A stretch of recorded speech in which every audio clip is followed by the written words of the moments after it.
नमस्कार मित्रमैत्रिणींनो, आज आपण वाचणार आहोत साने गुरुजी यांचं श्यामची आई हे पुस्तक. यातील आपण आज रात्र 14वी श्रीखंडाच्या वड्या इथून सुरुवात करूया. आमच्या आईला श्रीखंडाच्या वड्या फार चांगल्या करता येत असत. आईचा पाक कधी बिघडत नसे. वड्या खुसखुशीत सुंदर व्हायच्या. त्या वड्या करून देण्यासाठी आईला पुष्कळदा शेजारी पाजारी बोलवीत असत व आईही आनंदाने जात असे. दुसऱ्यांच्या उपयोगी पडणे हा तर आईचा मोठा आनंद. पार्वतीबाईची मुलगी वेणू माहेरी आली होती. पार्वतीबाई व आई यांची मैत्री होती. वेणू पुष्कळदा आमच्याकडे येत असे व आई तिला गाणी म्हणाव्यास लावी. एके दिवशी आई मला रागे भरली होती. त्यावेळेस वेणूने माझे डोळे पुसले होते. वेणू माझ्या मोठ्या बहिणीप्रमाणेच मला वाटे. त्या दिवशी पार्वतीबाई आईला म्हणाल्या, श्यामची आई, वेणू परवा सासरी जाणार. तिच्याबरोबर श्रीखंडाच्या वड्या देईन म्हणते. तुम्ही याल का उद्या तिसऱ्या प्रहरी? तुम्ही कशा छान करता. तिच्या सासरी पाठवायच्या आहेत तर चांगल्या झाल्या म्हणजे बरेच आपले. माझी आई म्हणाली, येईन हो. वेणू परवाच का जाणार? मला वाटले होते की राहील संक्रांतीपर्यंत. मलासुद्धा तिची करमणूक होती. यायची, गाणी म्हणून दाखवायची. पार्वतीबाई म्हणाल्या, तिच्या सासरचे पत्र आले आहे, पाठवून द्या म्हणून. मुलगी एकदा सासरी गेली म्हणजे ती आपली थोडीच आहे. आली 4 दिवस पुष्कळ झाले. त्या कृष्णीला सासरची माणसे 2 वर्षे झाली तरी माहेरी पाठवत नाहीत. तिची आई त्या दिवशी रडली हो. त्यापेक्षा तर वेणूचे बरे ना. मग या हा उद्या. वेणूला तुम्हाला बोलवायला पाठवेन. जाते मी. आईने कुंकू लावले व पार्वतीबाई गेल्या. दुसऱ्या दिवशी दुपारची जेवणे झाली, परंतु आईला बरे वाटत नव्हते. उष्टी खरकटी कशी तरी करून आई अंथरुणावर पडली व मी आईला विचारले, आई निजलशी? श्याम, अंग दुखते आहे, जरा चेपतोस का? आई म्हणाली. मी आईचे अंग चेपू लागलो. आईचे अंग कडक झाले होते. तिचे कपाळ मनस्वी दुखत होते. मी मग बाहेर खेळावयास गेलो. इकडे वेणू आईला बोलवायला आली. आई निजली होती.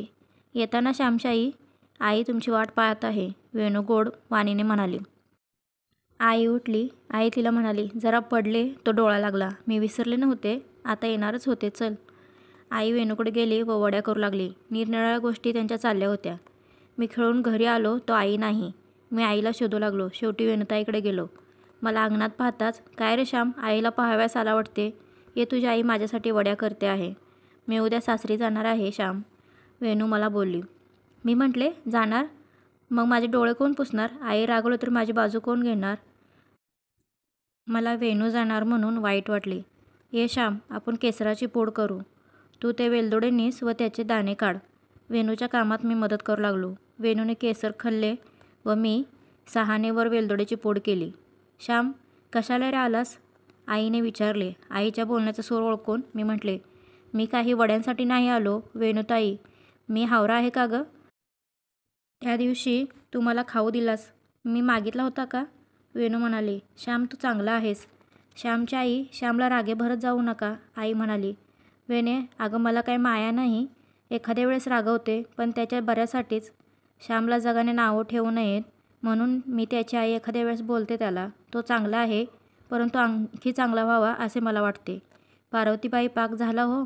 पहा, गोळी झाली. ताटात वड्या थापण्यात आल्या. आई केळीच्या पाण्याने भराभरा थापित होती. 5 मिनिटे गेल्यावर आईने वड्या पाडल्या व ती म्हणाली, पार्वतीबाई, थोड्या वेळाने वड्या काढून घ्या, मी जाते आता. वेणू म्हणाली, थांबा ना थोडा वेळ. तुमच्या हाताने सारे करून जा. आईला नाही म्हणवेना. थोड्या वेळाने आईने कतल्याने वड्या काढल्या. कशा सुंदर झाल्या होत्या. पार्वती काकूने त्या डब्यात भरल्या. वेणूने एक वडी देवाला ठेवली व एक मला दिली. वेणूची आई म्हणाली, श्याम, हे ताट खरवडून खा घे. मी वीराप्रमाणे पुढं सरसावलो व ताट खरवडून खाल्ले. पार्वतीबाईने आईच्या हातात 4 वड्या ठेवल्या व आई कुंकू लावून घरी गेली. मी वेणूकडेच बसलो होतो. श्याम, तुझे सदऱ्याचे बटन तुटले आहे वाटते, सदरा काढून दे म्हणजे नीट लावून देते, वेणू म्हणाली. मी वेणूताईला सदरा काढून दिला. तिने फणेरे काढले. बायका सुईदोरा वगैरे ज्या चंचीसारख्या पिशवीत ठेवतात त्याला कोकणात फणेरे म्हणतात. वेणूताईने गुंडी लावली व दुसऱ्या ठिकाणी फाटले होते तिथेही शिवले. मी सदरा अंगात घातला. वेणूताई म्हणाली, श्याम, चल गुलबक्षीची फुले तोडू व तुझ्या आईकडे घेऊन जाऊ. आम्ही फुले तोडली व आमच्या घरी घेऊन आलो. माझ्याबरोबर वेणूही आली होती. श्यामची आई, वेणूने हाक मारली, परंतु आई कोठे होती? ती विहिरीवर गेली होती का गोठ्यात गेली होती? ती अंथरुणावर होती. आम्ही एकदम आईजवळ आलो. वेणू म्हणाली, निजले तशा? बरे नाही वाटत का? चुलीजवळ बसून त्रास झाला का? वेणूने आईच्या कपाळाला हात लावून पाहिले. तो चटका बसला. श्यामची आई, बराच आला आहे ताप, ती खिन्नपणे म्हणाली. मी म्हटले, वेणूताई, आईला दुपारपासूनच बरे वाटत नव्हते. ती दुपारी निजली होती व मी तिच्या अंग चेपीत होतो.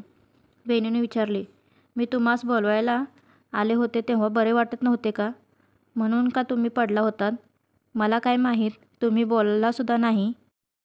श्यामची आई, अंगात ताप असताना का तुम्ही आलात व चुलीजवळ बसलात? आई म्हणाली, वेणू, अगं त्यावेळेस काही फार ताप नव्हता हो. अंग जरा कणकण करीत होते एवढेच. श्याम, जा बाळ, दिवा लाव. 3 सांजा झाल्या. मी दिवा लावला व देवा तुळशीला दाखविला आणि आईजवळ येऊन बसलो. वेणूला वाईट वाटत होते. ती गहिवरून म्हणाली, श्यामची आई, तुम्ही अंगात ताप असता वड्या करावयास आलात म्हणून हा ताप वाढला. नसत्या वड्या झाल्या तर नसत्या. आईने कशा तरी केल्या असत्या. प्राणापेक्षा का वड्या जास्त आहेत? माझी आई प्रेमळपणे वेणूला म्हणाली, अगं, अशा एवढ्याशा तापाने काय होते? वेणू, आम्ही बायकांना त्याचे काही वाटत नाही.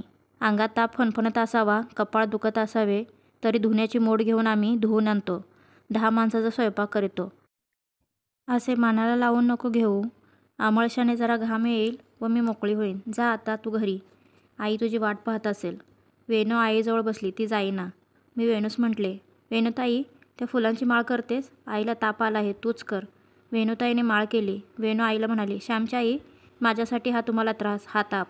आई म्हणाली, वेणे, वेड्यासारखे काय बोलतेस? तू मला परकी आहेस का? जशी माझी चंद्रा तशीच तू. वड्या चांगल्या नसत्या जर झाल्या तर तुझ्या सासरच्या माणसांनी नावे ठेवली असती. मग तुला किती वाईट वाटले असते. माहेरच्या माणसास नावे ठेवलेले ऐकून तुझ्या डोळ्यात पाणी आले असते. वेणूच्या सासरच्याने तिच्या माहेरच्यांना नावे ठेवू नयेत म्हणून मी आले.